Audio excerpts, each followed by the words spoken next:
A'udzu billahi minasyaitonir rajim. Bismillahirrahmanirrahim. Assalamualaikum warahmatullahi wabarakatuh.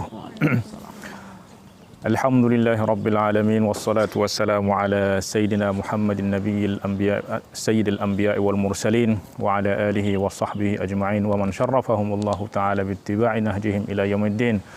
Rabbi shrah li sadri wa yassir li amri wahlul 'uqdatam min lisani yafqahu qawli subhanaka la ilma lana illa ma 'allamtana innaka antal alimul hakim. Allahumma anfa'na bima 'allamtana wa 'allimna 'ilman nafi'a wa zidna 'ilman wa barik lana waj'alna min ibadikas salihin. Radina billahi rabban wa bil islami dina wa bi Muhammadin sallallahu alaihi wasallam nabiyyan wa rasula. Amma ba'du. Ikhwatal iman, kaum muslimin muslimat, shaimin shaimat, dzakirin dzakirat yang dirahmati Allah Subhanahu wa taala. Alhamdulillah, puji syukur kita panjatkan kehadirat Allah Subhanahu wa taala di pagi hari yang cerah. Ya, Allah Subhanahu wa taala pertemukan kita kembali di dalam majelis ilmu, majelis yang dicintai oleh Allah Subhanahu wa taala. Ya, dan di antara orang-orang yang pasti dicintai oleh Allah Subhanahu wa taala, Allah Subhanahu wa taala di dalam hadis qudsi berfirman, wajabat mahabbati. Allah. Nah, siapa? Lil mutahabbina fiyya walil mutajalisina fiyya. Yaitu siapa? Orang-orang yang saling mencintai karena aku dan orang-orang yang saling bermajlis karena aku. Dan majlis ilmu adalah semata kita bermajlis karena Allah Subhanahu wa taala. Walaupun mungkin fisik kita tidak berada di dalam satu majlis, tetapi hati kita berada di dalam majlis yang sama dan dikumpulkan di dalam ketaatan kepada Allah Subhanahu wa taala. Baiklah, pada pagi hari ini pada halaqah kali ini kita akan melanjutkan kajian tentang kitab Asraru As-Shaum, ya, lil Imam Hujjatil Islam Abi Hamid Muhammad ibni Muhammad Al-Ghazali At-Tusi qaddasallahu sirrahu wa nawwara dharihahu wa nafa'ana bi'ulumihi wa ulumi masyayikhina fid daraini amin. Dan pada pertemuan halaqah sebelumnya kita telah membaca tentang 5 perkara yang dengannya kita dapat mewujudkan puasa al-khusus. Ya, kita bisa sampai kepada saumu al-khusus, yaitu saumus sholihin, puasanya orang-orang soleh yang bukan hanya berpuasa menahan diri dari lapar, dari dahaga, dari syahwat, tetapi juga menahan diri dari berbuat dosa. Ya, karena sekali lagi bahwa tujuan daripada kita berpuasa adalah untuk kita mensucikan jiwa. Ya, untuk kita mensucikan jiwa. Nah, maka kesucian jiwa, kesucian hati ini ada jalannya. Ya, maka kemarin Imam Ghazali menyebutkan 6 perkara. Yang pertama adalah ghaddul basar, ya, menjaga pandangan. Ya. Kemudian yang kedua hifdzul lisan, menjaga lisan. Ya, dari ghibah, dari berdusta, dari namimah, adu domba dan lain sebagainya. Ya, kemudian yang ketiga kaffus sam'i, ya, menahan pendengaran, menjaga pendengaran dari sesuatu yang diharamkan oleh Allah Subhanahu wa taala. Karena setiap ucapan yang diharamkan untuk diucapkan, diharamkan juga untuk didengarkan. Kemudian yang keempat, yang insya Allah pada hari ini akan kita bahas, yaitu kaffu baqiyatil jawarihi 'anil athami minal yadi warrijli wa 'anil makarih. Ya. Jadi yang keempat, ya, untuk sampai kepada tahapan puasa al-khusus, yaitu menjaga, ya, semua anggota badan kita selain daripada anggota-anggota yang telah disebutkan tadi, mata, telinga, lisan dan lain sebagainya. Yaitu dengan menjaga tangan, ya, menjaga kaki. Tangan artinya tidak mengambil yang haram, tidak berbuat perbuatan yang haram, ya. Kaki tidak berjalan kepada maksiat dan lain sebagainya. Kemudian waqaful batni anis syubhat waqtil iftar. Kemudian juga memelihara perut dari makanan yang syubhat. Ya, terlebih lagi dari makanan yang haram ketika kita berbuka puasa. Kenapa? Fala ma'na lis-shaumi wa huwa al-kaffu 'anit ta'amil halal thumma al-iftaru 'alal haram. Kenapa? Karena tidak ada arti kita berpuasa. Karena berpuasa adalah al-kaffu, kita menahan diri ya dari makan minum, padahal makan dan minum itu adalah sesuatu yang dibolehkan. Ya. Tetapi kita berbuka puasa dengan memakan makanan yang haram. Ya, maka puasa tersebut tidak akan ada artinya.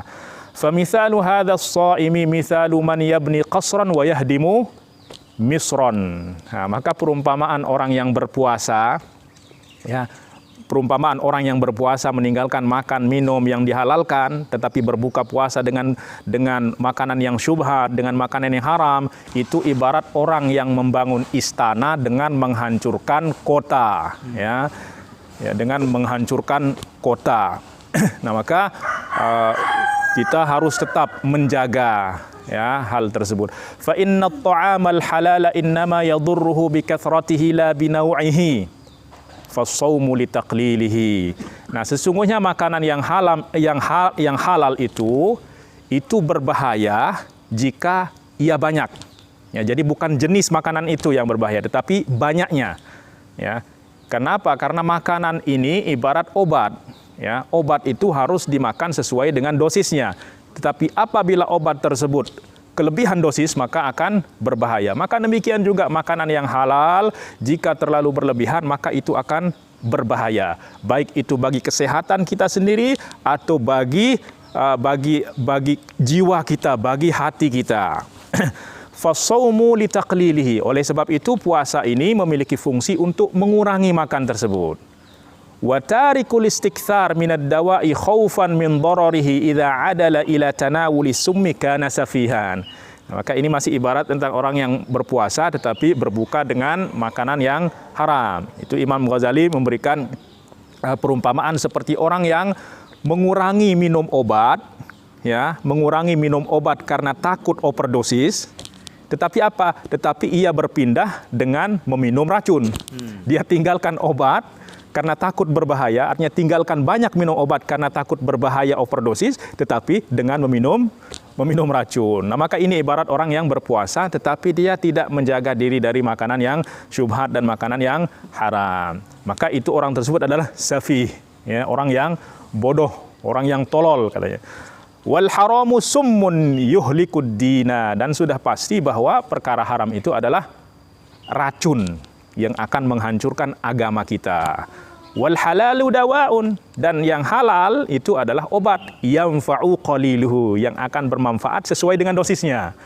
Wa yadurru katsiruhu, tetapi apabila kelebihan dosis maka akan berbahaya. Oleh sebab itu tujuan dari berpuasa ini adalah qasdus shaumi taqliluhu, yaitu kita mengurangi dosis makan kita, ya. Kenapa? Karena Rasulullah sallallahu alaihi wasallam bersabda, "Ma mala'a ibnu adama wi'aan syarran min batnihi." Ya, tidaklah seorang anak Adam itu memenuhi suatu wadah yang lebih buruk dari perutnya. Baik. Wa qad qala sallallahu alaihi wasallam, "Kam min shaimin laisa lahu min siyamihi illa al-ju' wal 'atash." Betapa banyak, ya, Rasulullah Shallallahu Alaihi Wasallam bersabda, betapa banyak orang yang berpuasa tetapi tidak mendapatkan apa-apa dari puasanya kecuali lapar dan dahaga. Ya, faqila. Ya, maka para ulama di dalam menafsirkan hadis ini mengatakan, ada yang mengatakan yang dimaksud oleh hadis ini adalah huwallazi yuftiru 'alal haram, yaitu apa? Dia berpuasa, menahan diri dari makan, minum dan lain sebagainya, tetapi ketika berbuka puasa, dia berbuka puasa dengan memakan makanan yang haram. Yang kedua, huwallazi yumsiku 'anit ta'amil halal wa yuftiru 'ala luhumin nasi bil ghibah. Wa hiya haramun, ya. Ada juga yang mengatakan bahwa yang dimaksud dengan hadis ini adalah orang yang berpuasa dari makanan yang halal, tetapi apa? Dia berbuka dengan memakan daging orang, yaitu apa? Dengan ghibah. Dan sudah tentu ghibah itu adalah haram. Waqila, dan ada juga yang mengatakan huwallazi la yahfazu jawarihahu 'anil atham. Yakni yang dimaksud oleh hadis ini adalah orang yang berpuasa tetapi ya perutnya berpuasa, mulutnya berpuasa dari memasukkan makanan, tetapi dia tidak menjaga anggota badannya dari berbuat dosa. Maka semua itu memang tidak akan membatalkan puasanya di dalam hukum fikih, tetapi akan membatalkan pahala dari puasa tersebut. Baik, maka ini yang keempat. Kalau kita ingin sampai kepada puasanya orang-orang salihin, ya, yaitu shaumul khusus, maka kita harus menjaga semua anggota badan kita, khususnya al-jawarihus sab'ah, ya, anggota badan yang 7 itu dari perbuatan-perbuatan dosa. Baik, kemudian yang kelima, perkara yang kelima yang dapat mengantarkan kita kepada puasa khusus, alla yastakthira minat ta'amil halali waqtal iftar bihaitsu yamtali'u jawfuhu. Ya, yang kelima, janganlah ia memperbanyak makan yang halal di saat berbuka puasa sehingga perutnya menjadi penuh. Fama min wi'ain abghadu ila Allah azza wa jalla min batnin mumtali'in min halalin. Ya, karena tidak ada wi'a ini tidak ada wadah yang paling dibenci oleh Allah kecuali wadah yang penuh, ya, walaupun penuhnya itu dengan makanan yang halal. Kenapa? Karena kalau perut terlalu penuh, maka itu akan menjadikan kita berat di dalam menjalankan ketaatan Allah kepada Allah Subhanahu wa taala. Dan tentu Allah benci kepada sesuatu yang menjadikan kita jauh dari Allah Subhanahu wa taala, walaupun sesuatu tersebut adalah sesuatu yang halal, ya. Wa kaifa yustafadu min as-shaumi qahru aduwillahi wa kasru syahwati idza tadaraka as-shaimu 'inda fitrihi ma fatahu sahwata naharihi. Imam Ghazali mengatakan apa yang diambil, apa faedah dari berpuasa, ya, yang bertujuan untuk kita mengalahkan musuh kita yaitu syaitan dan dapat menjinakkan syahwat kita apabila orang berpuasa itu ngerapel apa yang tertinggal di waktu siang, ya. Kenapa? Karena sebenarnya kita berpuasa ini kita hanya meninggalkan satu makan saja, yaitu makan siang. Sementara sarapan itu sebenarnya sudah dialihkan ke waktu sahur. Ya, sementara makan malam itu kita majukan ke maghrib, berbuka puasa. Jadi kita hanya diminta untuk menahan makan satu kali makan saja. Nah, maka janganlah ketika kita berbuka puasa itu malah kita kita rapel sarapan juga, sarapan yang sebenarnya sudah dipindahkan. Terus rapel makan siang, terus digabung dengan makan malam, sehingga apa? Sehingga langsung 3 piring penuh, ya. Maka itu sudah pasti setelah makan akan tertidur, ya. Sehingga sholat tarawih tertinggal, ya. Kalaupun sholat tarawih akan tertidur dan lain sebagainya. Nah, maka ini tentu mafsadah daripada kebanyakan makan, ya. Apalagi ketika siang itu sudah lapar, ya, kemudian tiba-tiba dipenuhkan, itu badan itu akan terkejut, ya, tidak siap, ya. Nah, maka itu akan menghilangkan keseimbangan di dalam fisik kita. Warubbama yazidu alaihi fi alwani ta'am. Bahkan mungkin akan melebihkan, bukan hanya merapel porsi yang dia tinggalkan di waktu siang, tetapi lebih dari itu, di mana dia berbagai macam makanan itu disediakan di waktu berbuka. Bahkan Imam Ghazali mengatakan hatta istamarratil 'adatu bi an tuddakhara jami'al at'imati li Ramadan.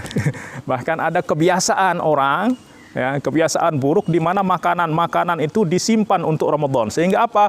Fayu'kalu minal at'imati fihi ma la yu'kal fi iddati ashhurin. Sehingga pada bulan Ramadan ini orang makan, porsi makannya itu lebih dari porsi makan beberapa bulan di luar Ramadan, ya. Sehingga Ramadan itu bukan menjadi festival ketakwaan tetapi menjadi festival makanan, ya. Nah, maka ini tentu sudah keluar dari tujuan puasa, yang tujuan utamanya itu adalah supaya kita mengurangi makanan kita, ya. Karena mengurangi makanan ini itu akan meningkatkan maknawiyah kita, meningkatkan spirit kita. Karena antara spirit dan jasad itu ada hubungan yang erat. Ya, apabila jasad menguat, artinya syahwatnya menguat, maka spirit akan melemah. Kalau spirit melemah, maka ia akan tunduk kepada hukum jasad. Tetapi apabila ruh yang kuat, ya, maka jasad melemah. Jasad melemah artinya apa? syahwatnya akan melemah. Sehingga apa? Sehingga dia jasad ini akan ikut kepada hukum roh. Artinya apa? Dibawa kepada ketaatan itu dia ngikut saja.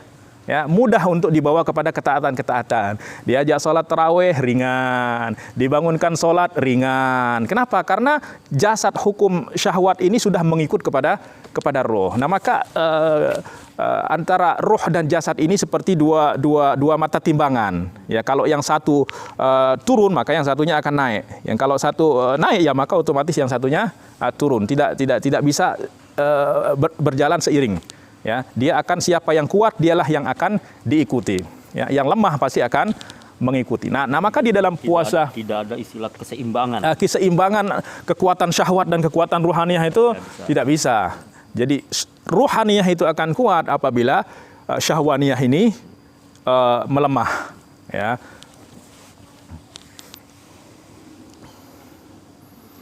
Baik. Wa ma'lumun anna maqsudas shaumi al-khawa'u wa kasrul hawa. Ya, karena tentu tujuan utama dari berpuasa itu adalah kita mengosongkan perut. Ya, supaya apa? Supaya kita boleh menjinakkan hawa nafsu. Litaqwan nafsu 'ala taqwa. Karena dengan demikian jiwa itu akan kuat di dalam menjalankan ketaatan kepada Allah Subhanahu wa taala. Baik. Wa idza dufi'atil ma'idatu sahwatan nahari ila al-'isha'i hatta hajat syahwatuha wa qawiyat raghbatuha thumma ut'imat minal ladzati wa ushbi'at zadat ladzatuha wa tadha'afat quwwatuha. Ya, kenapa? Karena perut ini ataupun syahwatul batin ini apabila kita tahan di waktu siang ya sampai ke isya, sampai malam, maka syahwat untuk makan itu akan meningkat. Artinya apa? Lapar itu adalah syahwat makan. Maka lapar itu akan semakin kuat ya. Kemudian jika diberikan semua makanan yang dia inginkan, maka kekuatan syahwat itu akan kembali. Di siang hari mungkin kekuatan syahwat itu akan melemah. Tetapi ketika diberikan di waktu berbuka, ya, bahkan dipuaskan, maka syahwat itu akan kembali menguat. Ya, wa ba'atsa minasyahwati ma asahu kana raqidan law tarakat ala adatiha. Ya, artinya apa? Jika seandainya dibiarkan saja dalam keadaan normal, sebelum berpuasa dia akan tenang saja, malah ketika berpuasa itu syahwat itu akan semakin meningkat. Ya, kenapa? Karena orang lapar itu tentu tuntutan yang paling utama adalah makan. Nah, ketika dia diberikan, maka di sana dia akan mendapatkan kepuasannya. Artinya kepuasan syahwat tersebut sehingga dia akan menjadi kuat. Ya. Nah, maka faruhus shaumi wa sirruhu tad'iful quwa allati hiya wasailu syaitani fil qaudi ila syurur. Nah, maka ruh spirit daripada berpuasa dan rahasianya adalah apa? Tad'iful quwa, yaitu melemahkan ya kekuatan apa? Kekuatan nafsu, kekuatan syahwat.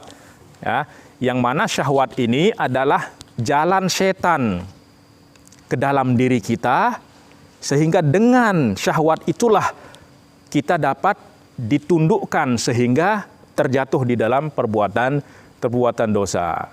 Ya, tetapi kalau orang sudah mengendalikan syahwatnya, maka setan itu tidak akan bisa berbuat apa-apa. Ya, kenapa? Karena setan itu sangat lemah sekali. Inna kaidasyaitani kana dha'ifa. Artinya apa? Kalau kita tidak mau, setan itu kan hanya bisa membisikkan kita saja. Ya, lakukan ini, lakukan ini, lakukan ini. Kalau kita nggak mau, apakah ada setan pergi ambil parang, ambil pisau? Nggak ada. Kalau kita tidak mau, ya setan tidak akan bisa berbuat apa-apa. Ketika kita ada kemauan, ada kehendak, ada syahwat, maka disitulah kita akan, ya, ibarat apa? Ibarat sapi yang diikat hidungnya, maka kemanapun ditarik akan ikut. Maka demikian juga selama kita menguatkan syahwat tersebut, berpegang kepada syahwat tersebut, maka seakan-akan kita mengikat diri kita dengan tali, yang dengan tali itu syaitan akan menggiring kita kemanapun ia mau. Nah, wala yahsulu dzalika illa bitaqlil. Dan tentu melemahkan kekuatan syahwat itu tidak akan dapat terwujud kecuali dengan mengurangi makanan. Nah, porsinya seperti apa? Wa huwa an ya'kula aklatahu allati kana ya'kuluha kulla lailatin law lam yasum. Artinya apa? Makanannya normal saja, ya. Biasanya makan setiap hari di luar puasa itu makan, misalnya katakanlah makan 1 piring. Ya, maka jangan ketika berpuasa tambah porsinya menjadi 2 piring. Ya, normal saja, ya, normal seperti makanan biasa, ya. Fa amma idza jama'a ma kana ya'kulu sahwatan ila ma kana ya'kulu lailan falan yantafi'a min shaumihi. Tetapi apabila dia merapel makan siangnya digabung dengan makan malam, ya maka tidak ada manfaat dari puasa tersebut, dari saum tersebut. Bal minal adabi alla yukthiran nauma bin nahari. Ya, kemudian juga di antara adab-adab berpuasa tidak memperbanyak tidur di waktu siang. Kenapa? Hatta yuhissa bil ju'i wal 'atash. Supaya kita merasakan ada rasa lapar dan rasa dahaga. Wa yastash'iru dha'fal quwa. Sehingga merasakan kalau kita ini lemah, ya. Fayasfu 'inda dzalika qalbuhu, karena itulah yang akan mensucikan jiwanya. Ya, ditambah lagi dengan kita merasa lapar ini, kita akan ingat saudara-saudara kita yang mungkin tidak dapat makan. Ya, mungkin di siang hari kita sama-sama tidak makan, tetapi kita ada harapan untuk berbuka puasa. Sementara mereka lapar, tidak ada harapan untuk berbuka puasa. Nah, maka dengan kita merasa lapar, ya kita akan mengingat saudara-saudara kita. Nah, maka jangan kita memperbanyak tidur. Ya, tidurnya sewajarnya saja, yaitu qailulah, yaitu supaya apa? Supaya kita segar di waktu malam beribadah. Karena kalau kita di siang hari juga terlalu capek, sudah pasti di malam itu kita akan tertidur nyenyak. Ya, nah, maka tidak memperbanyak tidur. Wa yastadima fi lailihi qadran min ad-dha'fi hatta yakhiffa 'alaihi tahajjuduhu wa awradahu. Bahkan di waktu malam pun dia harus tetap menyisakan rasa lemah tersebut. Ya, artinya apa? Jangan terlalu kenyang, ya. Hatta yakhiffa 'alaihi tahajjuduhu wa awraduhu, supaya ia ringan untuk sholat tahajud, ringan membaca wirid-wiridnya, membaca Al-Quran, tadarus, dan lain sebagainya. Fa'asa syaitanu alla yahuma ala qalbihi fayanzuru ila malakutis sama. Kenapa? Karena pada saat kesucian jiwa, ya, ketika orang sudah mengendalikan dirinya, mengendalikan syahwatnya, sehingga mungkin syaitan tidak akan datang lagi kepadanya, sehingga menghijab hatinya, ya, sehingga pada saat itulah dia akan mungkin disingkapkan malakutus samawati wal ard, ya, disingkapkan rahasia-rahasia gaib, ya, yang dilihat tentu oleh orang-orang yang memiliki hati yang jernih, yang sudah terangkat hijab-hijab syahwatnya. Kemudian walailatul qadri ibaratun 'anil lailati yankashifu fiha syai'un minal malakut. Ya, karena malam Lailatul Qadar itu adalah malam yang dimana Allah Subhanahu wa taala menyingkap sebagian dari al-malakut. Ya, al-malakut ini adalah gandengan dari al-mulk. Kalau al-mulk itu adalah alamus syahadah, kalau al-malakut itu adalah alamul ghaib. Ya, alamu al-ghaib. Ya, artinya apa? Rahasia-rahasia yang tersimpan baik itu di alam semesta ini akan tersingkap dan terlihat di dalam kacamata, di dalam cermin hati orang-orang yang memang sudah terlepas dari kekangan syahwat. Wa huwal muradu biqaulihi ta'ala inna anzalnahu fi lailatul qadar. Ya, wa man ja'ala baina qalbihi wa baina sidrihi mikhlatan min at-ta'ami fa huwa anhu mahjubun. Karena kalau hati kita ini masih kita hijab, ya, dengan syahwat, khususnya syahwat makanan ataupun syahwat-syahwat lainnya, ya maka selamanya kita akan terhijab, sehingga tidak akan melihat rahasia-rahasia Allah Subhanahu wa taala. Wa man akhla ma'idatahu fala yakfihi dzalika li raf'il hijabi ma lam yukhalli himmatahu an ghairillahi azza wa jalla. Ya, demikian juga mengosongkan perut itu tidak cukup untuk mengangkat hijab, ya, dari hati kita. Tetapi selama ia tidak mengangkat hijab, ya, himmahnya dari selain Allah Subhanahu wa taala. Artinya selama hati ini berpaling kepada selain Allah Subhanahu wa taala, maka selama itu juga kita akan terhijab dari Allah Subhanahu wa taala. Kenapa? Karena hati ini hanya dapat mengarah kepada satu. Kalau dia mengarah kepada Allah, maka dia akan tidak akan terlihat selain Allah Subhanahu wa taala. Tapi apabila dia berpaling kepada selain Allah, maka otomatis yang Allah tidak akan terlihat. Ya, karena kita juga hanya bisa menatap kepada satu arah. Kalau kita berpaling ke kanan, maka yang di depan tidak akan terlihat. Ya. Nah, maka jadikanlah di hadapan hati kita itu adalah Allah Subhanahu wa taala, maka segala sesuatu itu tidak akan terlihat. Qulillah tsumma dharhum fi khawdihim yal'abun. Ya, dzalika huwal amru kulluhu wa mabda'u jami'i dzalika taqlilut ta'am. Tetapi untuk memiliki himmah ini, ya, himmah yang tinggi sehingga hanya menginginkan Allah Subhanahu wa taala, itu harus dimulai dengan mengurangi makanan. Ya, oleh sebab itu ulama-ulama tasawuf itu memiliki kaedah di dalam perjalanan menuju Allah Subhanahu wa taala, ada 4 hal yang harus dia kurangi. Yang pertama adalah taqlilut ta'am, ya, wa taqlilul kalam, wa taqlilul anam, wa taqlilul kalam. Mengurangi makanan, taqlilut ta'am, mengurangi makanan. Taqlilul manam, kurangi tidur. Taqlilul anam, mengurangi pergaulan, artinya menjaga muamalah kita dengan orang, ya. Artinya apa? Banyak uzlah, ya, banyak mengasingkan diri. Dan alhamdulillah sekarang ini kita diasingkan oleh Allah Subhanahu wa taala.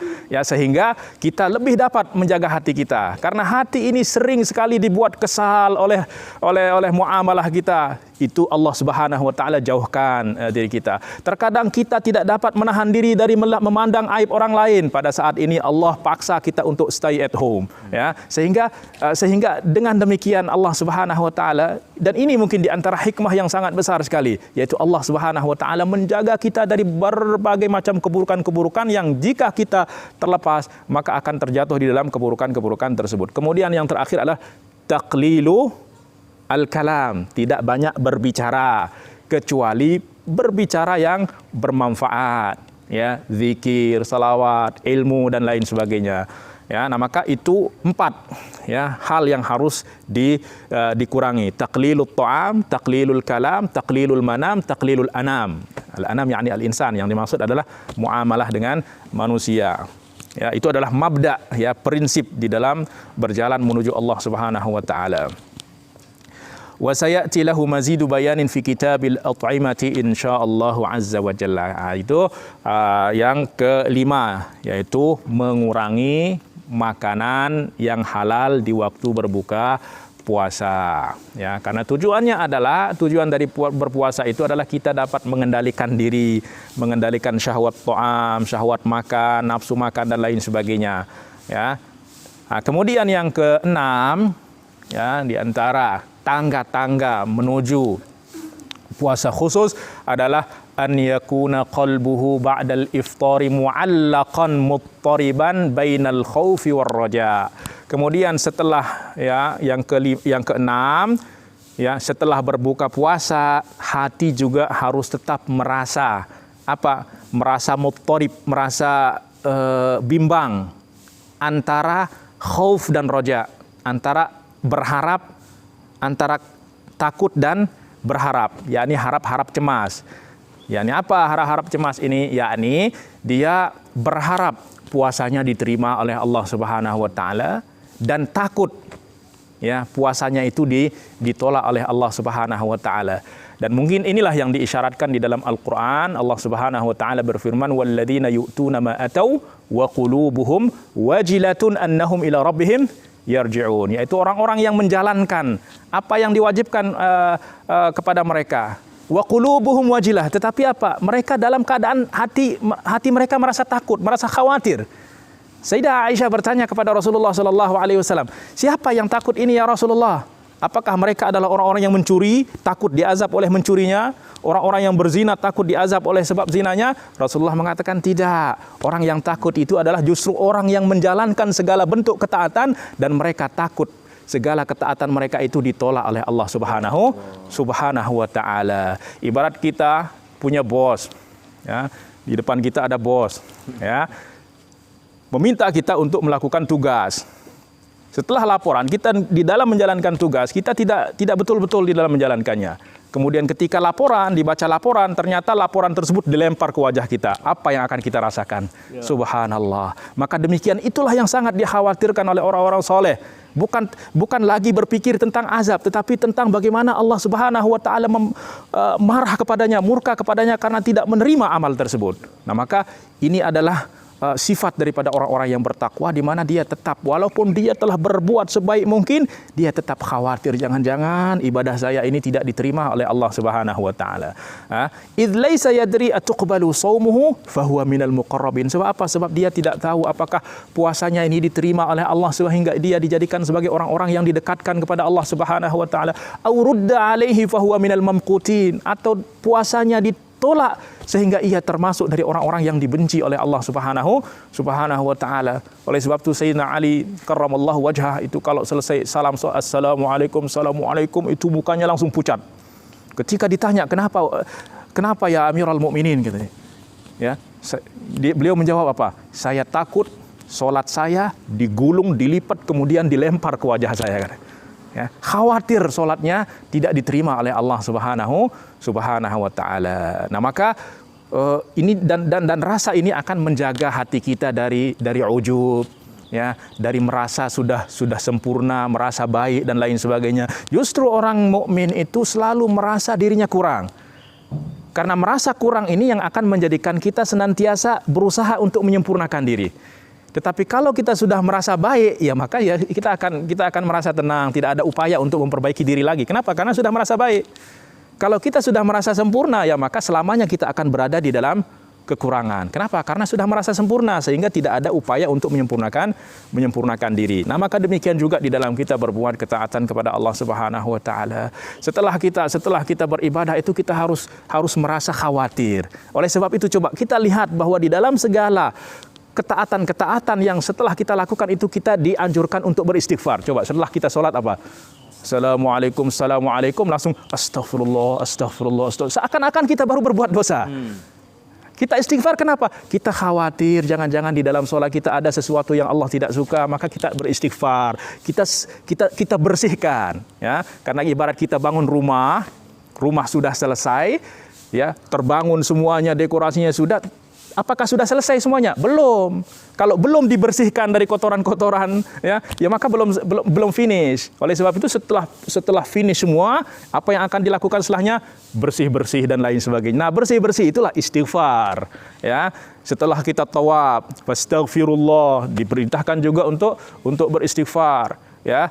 Supaya apa? Supaya tetap menjaga hati kita ini supaya tetap tawadhu di hadapan Allah Subhanahu wa taala dan tidak merasa ujub. Tidak merasa berbangga bahwa dia sudah melakukan ini dan ini, ya. Nah, maka ini di antara rahasia yang mungkin dapat mengangkat derajat puasa kita. Baik. Wal yakun kadzalika fi akhir kulli ibadatin yafrughu minha. Ini juga yang harus dilakukan di dalam setiap ibadah yang telah ia lakukan. Artinya bukan hanya di dalam ibadah puasa saja, di dalam sholat, di dalam sedekah, itu sedekah kita juga merasa beristighfar, ya Allah, saya mohon ampun, mungkin ya hanya ini yang bisa saya lakukan dan mungkin ada sifat-sifat yang tidak Engkau sukai, maka tolong ampunkan, ya. Qad ruwiya 'anil Hasan ibn Abil Hasan Al-Basri annahu marra biqaumin yaumal 'id wa hum yadhhakun. Ya, suatu hari Al Hasan Al-Basri berjalan dan melewati orang-orang yang sedang pada hari raya itu sedang tertawa terbahak-bahak. Faqala inna Allah azza wa jalla ja'ala syahra ramadhana midmaran li khalqihi yastabiquna fihi li ta'atihi. فسبق أقوام ففازوا وتخلف أقوام فخابوا فالعجب كل العجب للضاحك اللاعب في اليوم الذي فاز فيه السابقون المسارعون وخاب فيه المبطلون أما والله لو كشف الغطاء لاشتغل المحسن بإحسانه والمسيء بإساءته. Imam Al-Hasan mengatakan apa? Inna Allah azza wa jalla, sesungguhnya Allah subhanahu wa ta'ala menjadikan bulan puasa itu midmaran li khalqihi yastabiquna fihi li ta'ati. Allah subhanahu wa ta'ala jadikan Ramadan itu sebagai momen untuk berlomba di dalam ketaatan, ya, sebagai lapangan tempat berpacu. Fasabaqa aqwamun fafazu, maka ada orang-orang yang berlari cepat di dalam berbuat ketaatan sehingga mereka memenangkan perlombaan tersebut. Wa takhallafa aqwamun fakhabu, dan sementara ada yang tertinggal sehingga mereka kalah di dalam perlombaan tersebut. Fal ajabu kullal ajabi lidh-dhahikil la'ibi fil yaumil ladzi faza fihi as-sabiquna al-musri'un. Maka sangat mengherankan sekali orang yang ad-dhahik al-la'ib, orang-orang yang tertawa, bermain-main pada saat orang bergembira, ya, di dalam merayakan kemenangan mereka. Wa khaba fihi al-mubtilun, dan rugilah orang-orang yang berbuat kebatilan. Ama wallahi law kushifal ghita'u lashtaghala al-muhsinu bi ihsanihi wal musii'u bi isaati. Demi Allah, kalau seandainya ghita' hijab itu terangkat dari hati kita sehingga kita melihat hakikat segala sesuatu, maka setiap orang itu orang yang berbuat baik akan sibuk dengan kebaikannya, dan orang yang berbuat keburukan akan sibuk dengan keburukannya. Aikana sururul maqbuli yushghiluhu anil laib. Ya, jadi yang dimaksud di sini adalah bukan tertawa. Tertawa itu adalah sesuatu yang fitrah, ya, tetapi sewajarnya, ya, sewajarnya. Kalau yang tertawa yushghiluhu tertawa yang menunjukkan kepada kelalaian. Nah, ini yang dimaksud di sini. Lau kushifal ghita' aikana sururul maqbuli yushghilhu 'anil la'ab. Kenapa? Karena kebahagiaan orang yang diterima itu akan melalaikannya dari bermain-main, ya. Wa hasratul marbubi tasuddu 'alaihi babad dhahik. Bahkan kalau orang tahu dirinya itu kalah, ya maka dia tidak akan berani tertawa, ya. Nah, maka tertawa yang berlebihan ini menunjukkan kalau hati kita terhijab dari kedua-duanya, dari melihat qabul kita atau melihat penolakan dari Allah Subhanahu wa taala terhadap amal kita. Wa 'anil Ahnaf bin Qais annahu qila lahu innaka syaikhun kabir wa inna as-siyama yud'ifuka faqala inni a'udduhu li syarrin tawil was-sabru 'ala ta'atillahi subhanahu wa ta'ala ahwanu min as-sabri 'ala 'adzabihi. Suatu ketika Al-Ahnaf bin Qais radhiyallahu anhu ditanya, artinya ketika dia banyak berpuasa, sudah tua pun masih berpuasa, dikatakan kepadanya, innaka syekhun kabir, engkau kan sudah tua, katanya, sudah tua renta, sudah lemah, ya, maka puasa ini justru akan menjadikan kamu semakin lemah. Faqala inni u'idduhu li syarrin tawil. Aku menyiapkan puasa ini, ya, bersabar menghadapi puasa ini untuk sebagai persiapanku menghadapi sesuatu keburukan yang panjang, ya. Nah, keburukan yang panjang artinya keburukan yang ada di hari akhirat nanti. Wasabru 'ala ta'atillahi subhanahu wa ta'ala, dan bersabar di dalam ketaatan itu lebih berat, lebih ringan, jauh lebih ringan daripada bersabar dari azab Allah. Artinya apa? Bertahan di dalam ketaatan itu lebih ringan daripada bertahan di dalam azab Allah subhanahu wa ta'ala. Dan siapa di antara kita itu yang akan dapat bertahan di dalam azab? Nah, maka untuk kita dapat, ya, menjauhkan azab tersebut yang tentu kita tidak dapat menahannya, maka lebih baik kita bertahan di dalam ketaatan kepada Allah subhanahu wa ta'ala. Karena barang siapa yang bersabar di dalam ketaatan, maka Allah subhanahu wa ta'ala akan meringankan baginya hisabnya, urusannya pada hari kiamat nanti. Nah, maka ini 6 perkara yang harus kita jaga dan harus kita upayakan, kita realisasikan di dalam puasa kita, sehingga kita dapat mencapai kepada saum as-salihin, ya. Dan yang harus kita ingat adalah bahwa menjaga lisan, menjaga mata, menjaga telinga, tangan, kaki dan lain sebagainya, ini adalah tujuannya adalah untuk menjaga hati kita, ya, untuk mensucikan hati kita. Karena hati ini kalau suci, ya, maka tidak akan ada kehendak-kehendak untuk berbuat dosa. Tetapi kalau hati ini kotor, dosa sejauh manapun akan dikejar. Kalau hati suci, dosa di hadapan mata pun tidak akan terlihat, ya.